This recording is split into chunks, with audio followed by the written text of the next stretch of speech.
जय श्री कृष्णा दोस्तों। ट्रेन के एसी कंपार्टमेंट में मेरे सामने की सीट पर बैठी लड़की ने मुझसे पूछा, हेलो, क्या आपके पास इस मोबाइल की सिम निकालने की पिन है? उसने अपने बैग से एक फ़ोन निकाला। वह नया सिम कार्ड उसमें डालना चाहती थी, लेकिन सिम स्लॉट खोलने के लिए पिन की ज़रूरत पड़ती है, जो उसके पास नहीं थी।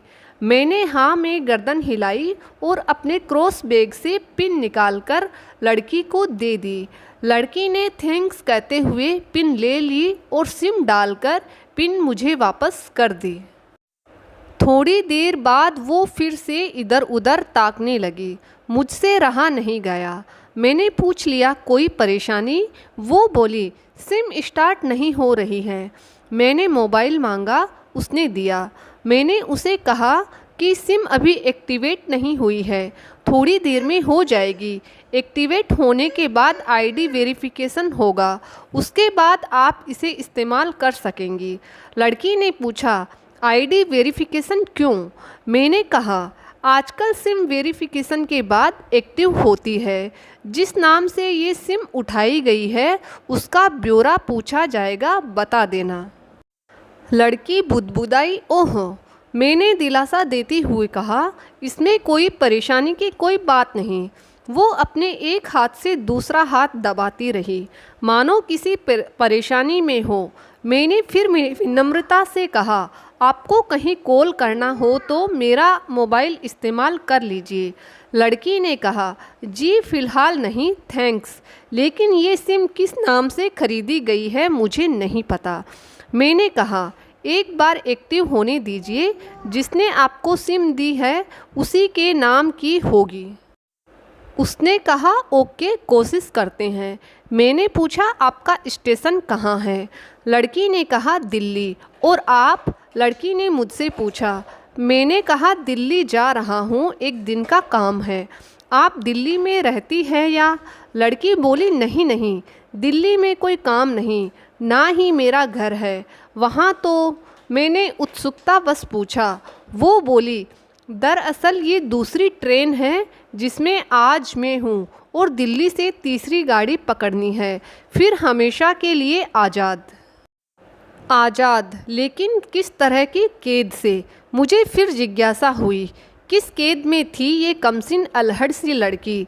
लड़की बोली, उसी कैद में थी जिसमें हर लड़की होती है, जहाँ घर वाले कहे शादी कर लो, जब चाहे कहे वैसा करो। मैं घर से भाग चुकी हूँ।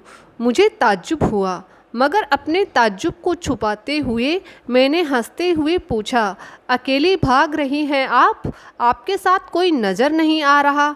वो बोली, अकेली नहीं, साथ में है कोई। कौन? मैंने प्रश्न ख़त्म नहीं हो रहे थे। दिल्ली से एक और ट्रेन पकड़ूंगी, फिर अगले स्टेशन पर जो जनाब मिलेंगे, और उसके बाद हम किसी को नहीं मिलेंगे। ओह है, तो ये प्यार का मामला है? उसने कहा, जी।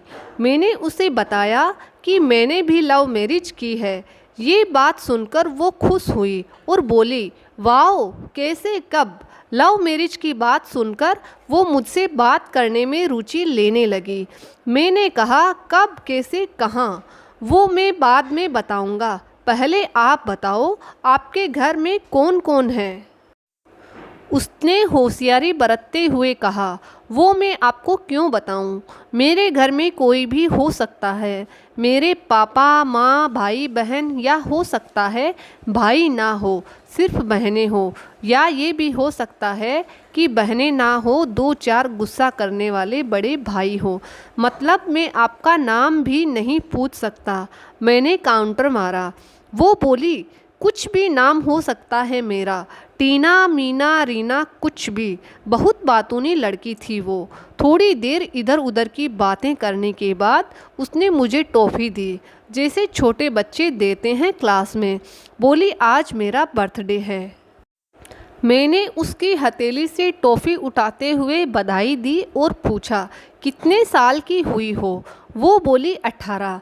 मतलब भागकर शादी करने की कानूनी उम्र हो गई है आपकी। वो हंसी। कुछ ही देर में कॉफ़ी फ्रेंक हो चुके थे हम दोनों, जैसे बहुत पहले से जानते हो एक दूसरे को। मैंने उसे बताया कि मेरी उम्र 35 साल है, यानी 17 साल बड़ा हूँ। उसने चुटकी लेते हुए कहा, लग तो नहीं रहे हो। मैं मुस्कुरा दिया। मैंने उससे पूछा, तुम घर से भागकर आई हो? तुम्हारे चेहरे पर चिंता के निशान जरा भी नहीं है। इतनी बेफिक्री मैंने पहली बार देखी। खुद की तारीफ सुनकर वो खुश हुई और बोली, मुझे उन जनाब ने, मेरे लवर ने पहले से ही समझा दिया था कि जब घर से निकलो तो बिल्कुल बिंदास रहना, घर वालों के बारे में बिल्कुल मत सोचना, बिल्कुल अपना मूड ख़राब मत करना, सिर्फ मेरे और हम दोनों के बारे में सोचना। और मैं वही कर रही हूँ। मैंने फिर चुटकी ली। कहा, उसने तुम्हें मुझ जैसे अनजान मुसाफिरों से दूर रहने की सलाह नहीं दी? उसने हंसकर जवाब दिया, नहीं, शायद वो भूल गया होगा ये बताना। मैंने उसके प्रेमी की तारीफ़ करते हुए कहा, वैसे तुम्हारा बॉयफ्रेंड काफ़ी टैलेंटेड है। उसने किस तरह से तुम्हें अकेले घर से रवाना किया, नई सिम और मोबाइल दिया, 3 ट्रेन बदलवाई ताकि कोई ट्रैक ना कर सके। Very talented person. लड़की ने हामी भरी, बोली, बहुत टैलेंटेड है वो, उसके जैसा कोई नहीं। मैंने उसे बताया कि मेरी शादी को 10 साल हुए हैं, एक बेटी है 8 साल की और एक बेटा है 1 साल का। ये देखो उनकी तस्वीर। मेरे फ़ोन पर बच्चों की तस्वीर देखकर उसके मुंह से निकल गया, सो क्यूट। मैंने उसे बताया कि ये जब पैदा हुई तब मैं कुवैत में था, एक पेट्रो कंपनी में बहुत अच्छी जॉब थी मेरी, बहुत अच्छी सैलरी थी। फिर कुछ महीनों बाद मैंने वो जॉब छोड़ दी और अपने ही कस्बे में काम करने लगा। लड़की ने पूछा, जॉब क्यों छोड़ी?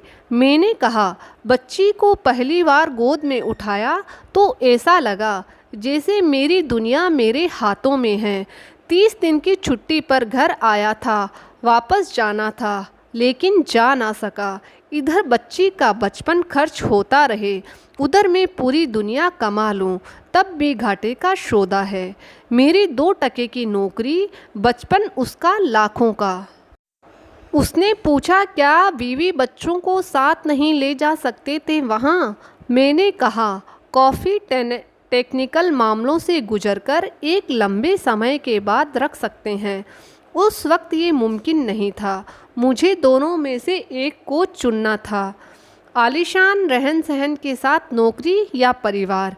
मैंने परिवार चुना, अपनी बेटी को बड़ा होते देखने के लिए। मैं कुवैत वापस गया था लेकिन अपना इस्तीफ़ा देकर लौट आया। लड़की ने कहा, वेरी इम्प्रेसिव। मैं मुस्कुराकर खिड़की की तरफ देखने लगा। लड़की ने पूछा, अच्छा आपने तो लव मैरिज की थी ना, फिर आप भागकर कहाँ गए? कैसे रहे और कैसे गुजरा वो वक्त? उसके हर सवाल और हर बात में मुझे महसूस हो रहा था कि ये लड़की लड़कपन के शिखर पर है, बिल्कुल नासमझ और मासूम छोटी बहन सी।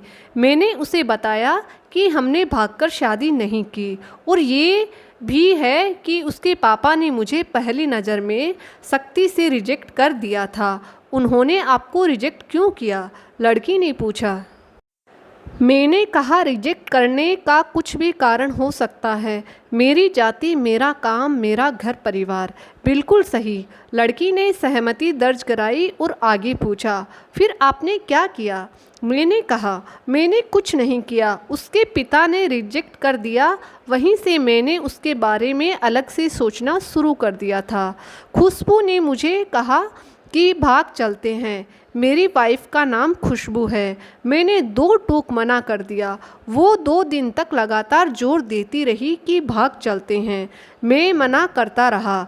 मैंने उसे समझाया कि भागने वाले जोड़े में लड़के की इज्जत पर कोई ख़ास फ़र्क नहीं पड़ता, जबकि लड़की के पूरे कुल की इज्जत धुल जाती है।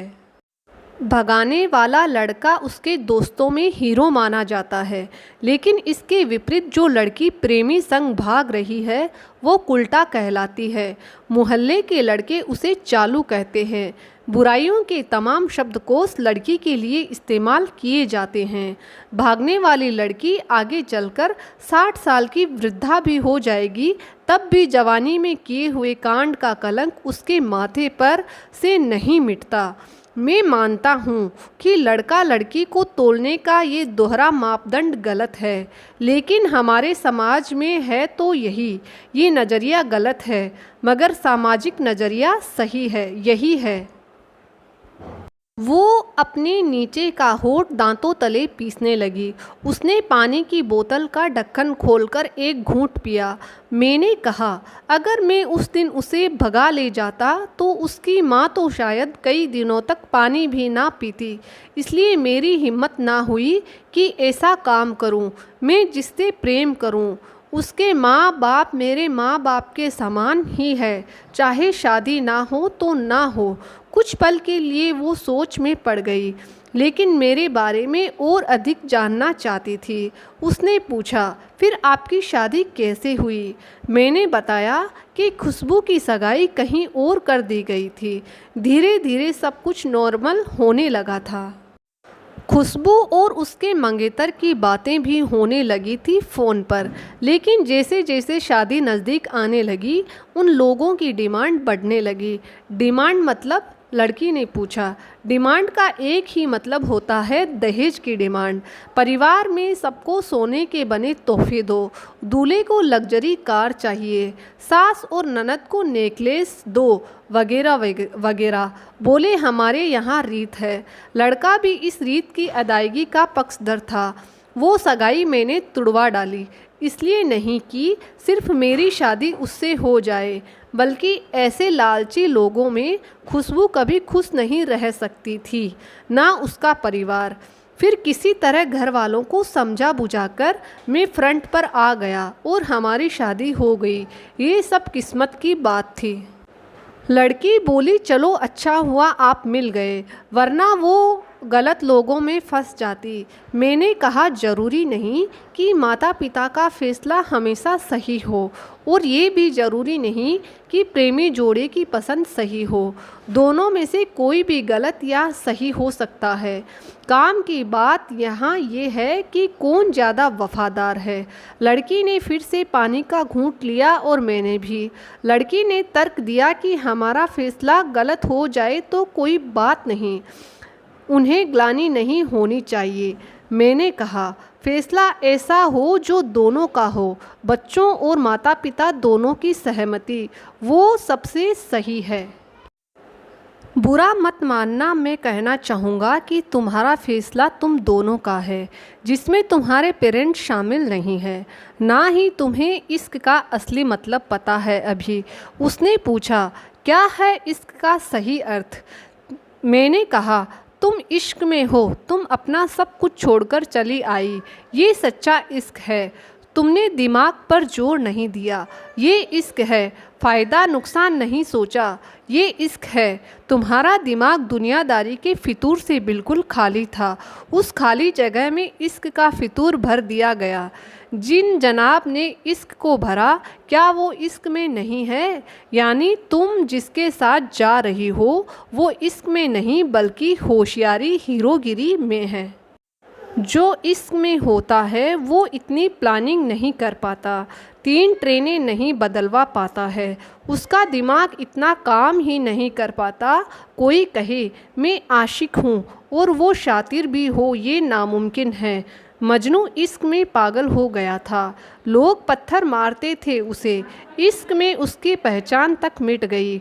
उसे दुनिया मजनू के नाम से जानती है, जबकि उसका असली नाम केश था, जो नहीं इस्तेमाल किया जाता।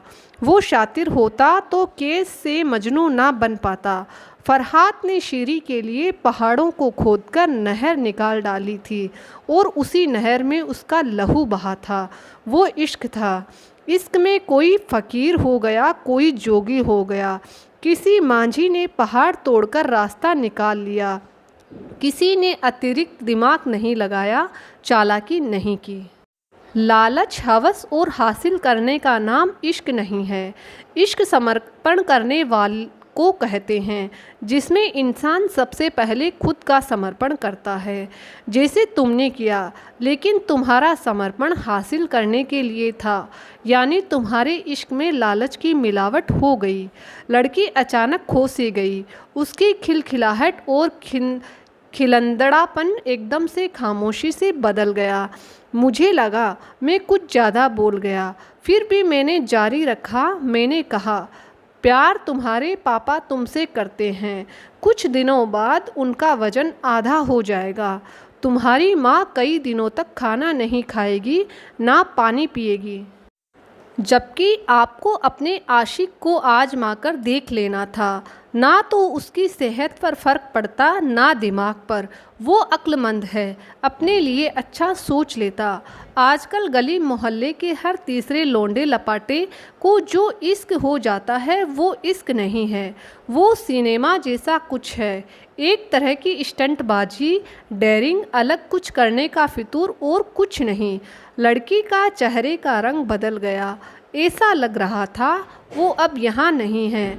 उसका दिमाग किसी अतीत में टहलने निकल गया है। मैं अपने फ़ोन को स्क्रॉल करने लगा, लेकिन मन की इंद्री उसकी तरफ थी। थोड़ी ही देर में उसका और मेरा स्टेशन आ गया। बात कहाँ से निकली थी और कहाँ पहुँच गई। उसके मोबाइल पर मैसेज टोन बजी। देखा, सिम एक्टिवेट हो चुकी थी। उसने चुपचाप बैग में से आगे का टिकट निकाला और फाड़ दिया। मुझे कहा, एक कॉल करना है। मैंने मोबाइल दिया। उसने नंबर डायल करके कहा, सॉरी पापा, और सिसक सिसक कर रोने लगी। सामने से पिता भी फ़ोन पर बेटी को संभालने की कोशिश करने लगे। उसने कहा, पिताजी, आप बिल्कुल चिंता मत कीजिए, मैं घर आ रही हूँ। दोनों तरफ से भावनाओं का सागर उमड़ पड़ा। हम ट्रेन से उतरे। उसने फिर से पिन मांगी। मैंने पिन दी। उसने मोबाइल से सिम निकालकर तोड़ दी और पिन मुझे वापस दी। देश की सभी बेटियों को समर्पित। ये मेरा दावा है, माता पिता से ज़्यादा तुम्हें दुनिया में कोई प्यार नहीं करता। कहानी पढ़कर शेयर अवश्य कीजिए। शायद कोई परिवार, कोई बेटी और उनका भविष्य इससे बच जाए। तो दोस्तों, कैसी लगी आपको आज की कहानी? कमेंट बॉक्स में ज़रूर बताइएगा। जय श्री कृष्णा।